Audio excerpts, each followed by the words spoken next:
Գյուրջան Կասկադ 60 ամիս փուլային վճարում բազմաթիվ առավելություններ։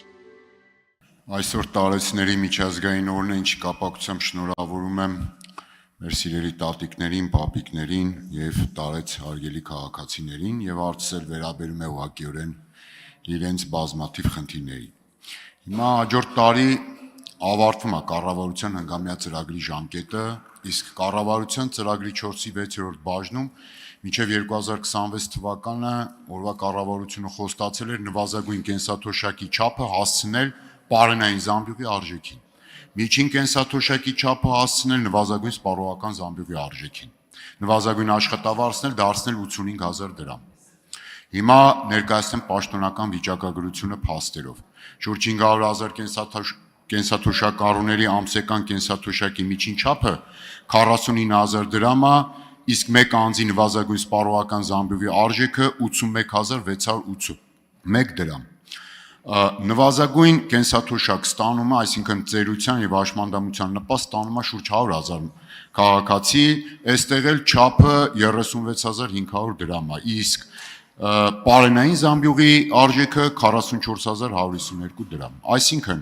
նվազագույն աշխատավարձն էլ շուրջ 7,000 դրամով պակաս է, քան նվազագույն սպառողական զամբյուղի արժեքը եւ 10,000 դրամով էլ պակաս է, քան ձեր խոստումը։ Այսինքն դուք պետք է մոտավորապես հաջորդ տարվա համար 67%-ով բարձրացնեք միջին թոշակի չափը, որ ձեր խոստումը կատարած լինեք, մոտ 20-21%-ով էլ պետք է բարձրացնեք նվազագույն կենսաթոշակի չափը, որ էլի ձեր խոստումը կատարած լինեք, իսկ մոտ 13%-ով էլ նվազագույն աշխատավարձի չափը, որ էլի ձեր խոստումը կատարած լինեք, իդեպ ձեր խոստումը վերաբերում է Հայաստանի Հանրապետության շուրջ 800,000 քաղաքացիների ամենաընդհանրական հաշվարկներով։ Հիմա հարցս հետևյալն է. դուք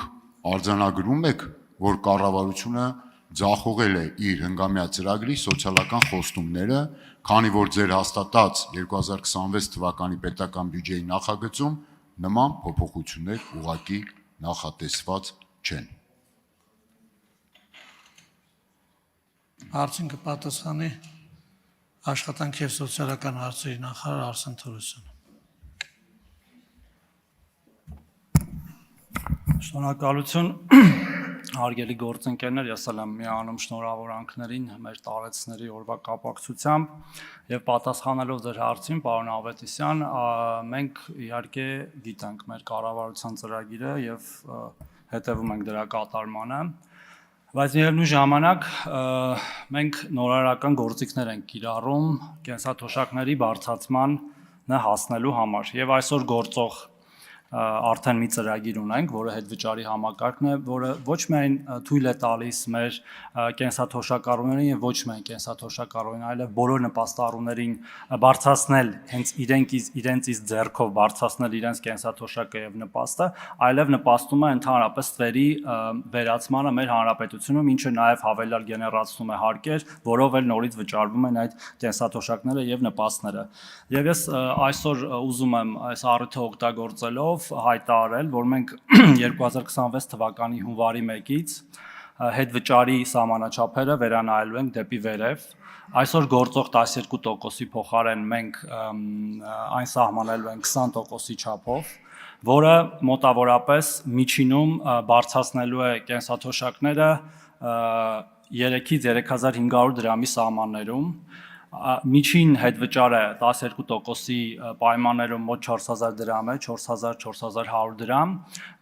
եւ քաղաքացիները մեր ովքեր ստանում են նպաստներ եւ կենսաթոշակներ կարող են կրկին ինքնուրույն կատարելով անկանխիկ առևտուր բարձրացնել իրենց կենսաթոշակները եւ նպաստները։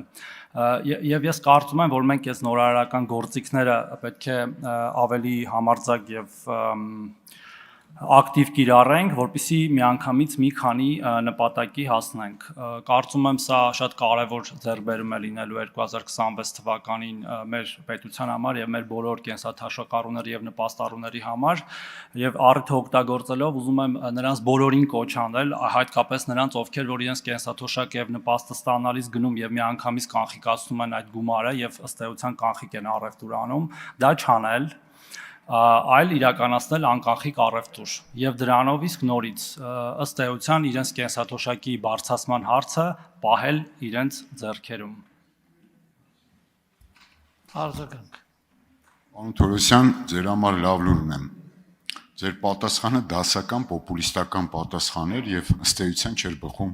իմ հարցադրումից, բայց վատ լուր էլ ունեմ։ Վատ լուրն էլ նա, որ ես ձեր գործունեությունը նկատի առնելով, որ նաև մի մասով իմ աչքի առջև ա եղել, մտածում եի պիտի գաք այստեղ եւ ասեք այդ խոստումը տվել են հները, ես ինչ կապ ունեմ դրա հետ, թող գան կատարեն։ Պարզ բան եմ ասում, պարոն Թորոսյան, ասում եմ 49000-ը պետք է դառնա առնվազն մոտ 82000, գներն էլ աճում են, հələ 2026 թվին էլ 82000-ը կարող է դառնալ նվազագույն զամբյուղ, ասենք օրինակ 85000։ Հիմա այդքան պետք է բարձրանա, մի ավել բան էլ ասեմ, որ ձեր մասնագետներին հարցնեք կասեն, 2024 թվականին կենսաթոշակ ստացողների միջին կենսաթոշակի չափն էլ իջել է, որովհետև ստաժը այս նոր եկողների ավելի քիչ է։ Այսինքն ստեղ էլ մի եւս ճնշում։ Հիմա 32-35 հազար դրամ պետք է բարձրացնեք մեկ տարում, վստահաբար դա հնարավոր չի անել եւ չեք անելու։ Հիմա դուք ասում եք 4000 դրամով հետ վճար։ Ընդհանրապես չխոսեցիք էլ նվազագույն աշխատավարձ ստացող աշխատող աղքատների ձեր տված խոստումների մասին։ Բայղավ։ Պարոն Ավետիսյան, ես ըստ էության պատասխանեցի ձեր հարցին, նաև ավելի լայն վերցնելով այն, որովհետև այդ կենսաթոշակները գոյանում են նաև մեր վճարած հարկերից եւ մենք նաև պետք է մեր հարկային բազան ավելացնելով մեզ իսկ հնարավորություն տանք ավելի բարձր կենսաթոշակներ վճարել եւ նպաստներ նաև։ Ես ուզում եմ սա հատուկ շեշտել եւ խոսքը միայն կենսաթոշակ առուների մասին չէ։ Ինչ վերաբերում է ստաժով պայմանավորված կենսաթոշակների միջին կենսաթոշակի ցածր լինելուն, կա նման վիճակագրություն, բայց նաև դրա համար ենք մենք խրախուսում գրանցված աշխատող լինելը, հարկեր վճարելը հիմա, որպեսզի ապագայում նման խնդիրներ չունենանք։ Այս հարցերը մեր ամենօրյա ուշադրության կենտրոնում են եւ մեր նախարարությունը եւ կառավարությունը ըստ էության այս օրակարգը միշտ ուշադրության կենտրոնում է պահում եւ այս որոշումը հենց դրանով է պայմանավորված եւ ես կարծում եմ, որ մեր կենսաթոշակառուները եւ նպաստառուները իրական հնարավորություն ունեն այս չափով բարձրացնելու իրենց կենսաթոշակը եւ նպաստները։ Շնորհակալություն։